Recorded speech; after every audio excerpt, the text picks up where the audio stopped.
ई पाछा का सीन हमरा बहुत सुंदर लागल। देखियो एगो ट्रेन का कते सुंदर तरीका से लटका देल गेल छै ओइठमा। ऊपर में देख सकै छियै ट्रेन के लटका देल गेल छै। ओ अहाँ के रात के और सुंदर लगे छै जखन ओइ पर लाइटिंग होय छै। देखियो ई रेलग्राम के सीन छै, कते सुंदर रेल बनायल गेल छै। रेल के डम्मी एतऽ तैयार कैल गेल छै। एतऽ बहुत सारा रेल के डम्मी तैयार कैल गेल छै। रेलग्राम में वएह सब देखायल गेल छै। चलू हम अहाँ के अंदर में देखाबै छी कोन सब डम्मी छै।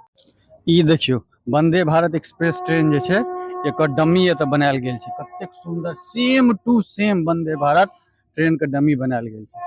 देखियो इम्हर से सेम टू सेम जे छै से अहाँके जे छै से वंदे भारत। एहिमे एगो ड्राइवरो के बैसा देल गेल छै आ वंदे भारत एक्सप्रेस लिखल छै। ई अंदर में देखियो कते सुंदर रेलग्राम के अंदर में ई ट्रेन के बनायल गेल छै।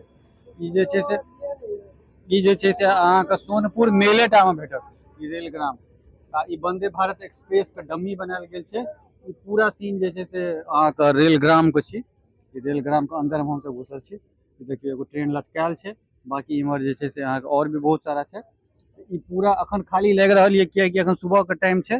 तो सुबह के टाइम में जे छै से अहाँके दर्शक सब किछु कम रहै छै। देखियो रेलग्राम के अंदर में पेड़ के ऊपर में कते सुंदर से जे छै से एठमा जे छै से एगो ट्रेन के लटकायल गेल छै।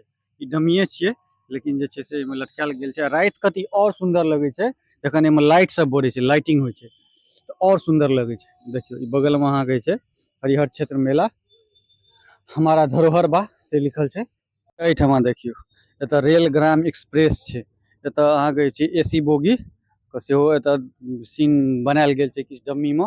एठमा लिखल छै हरिहरनाथ मंदिर पहलेजा घाट हरिहरनाथ मंदिर, यानी हरिहरनाथ मंदिर से पलहेजा घाट के लेल ई ट्रेन के डम्मी बनायल गेल छै। ई अहाँ के टोटल जे छै रेलग्राम के सीन छी। ऊपर में देख सकै छियै लिखलो छै रेलग्राम सोनपुर।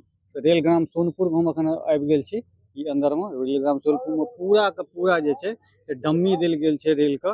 ई पूरा कैंपस एक बेर 360 डिग्री हम घुमा के अहाँ के देखा दै छी। एहिमे अहाँ के जे छै से किछु बच्चा सब के खेलाइ के लेल कूदे वाला इहो सब बनायल गेल छै। हैंडलूम हैंडक्राफ्ट हस्तशिल्प मेला सेहो सब इएह में लगैया। लेकिन अखन जे छै से फिलहाल टाइम नहीं छै ओकर, ताहि दुआरे जे छै से बंद कैल छै।